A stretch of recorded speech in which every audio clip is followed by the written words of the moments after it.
Mr. President, ladies and gentlemen of the Senate, a lot of us over here on this side of the aisle aren't very happy about what happened this past November. And we could probably spend an entire floor session doing points of personal privilege about everything creeping out of Washington over the next few days of session. But I just read something in the paper, actually right as I came on this floor, which got my attention, which I think we should all care deeply about. I read in the paper that President Trump a few hours ago signed an executive order freezing all federal government employment and also freezing all federal pay raises. And that's important, not just for the area I represent, for everybody here. The percentage of all federal government or all government workers in the U.S., federal, state, and local, as part of the national workforce, is as low as it's been since 1960. The government bureaucracy, whether it's federal, state, or local, is not bloated.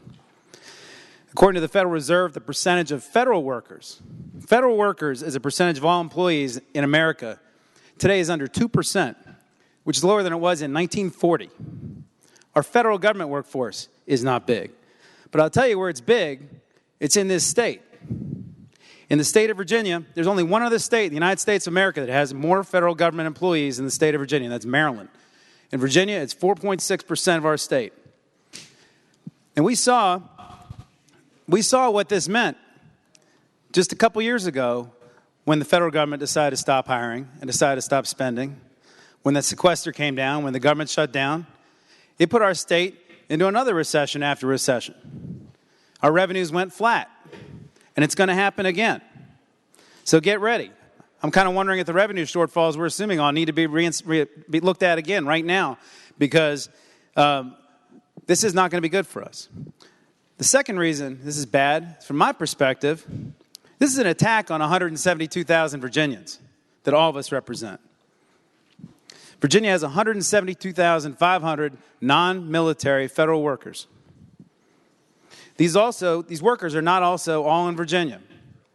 When you look at the chart, I pulled a chart off Governing Magazine, which lays out which agencies these are with.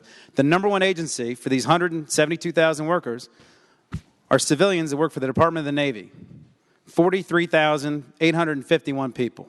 And I can tell you, a lot of those Navy workers aren't all in Northern Virginia. They're in another part of the state. And it's not going to be good. These workers, they're not bad people. They're not evil. They're not, corrupt government bureaucrats or all the things that get thrown at them all the time. These are the people that keep us safe. They protect our country. They keep our air, our water. They keep our environment clean. They keep our children educated. These are attacks on agencies like the FBI, the CIA, ICE. These are not agencies. These are agencies that do things to keep our country safe. And this move by our president, from my perspective, it's nothing more than grandstanding. And it's grandstanding. If you all remember, just about a month ago, one of the things the president said was, I intend to help the states that help me.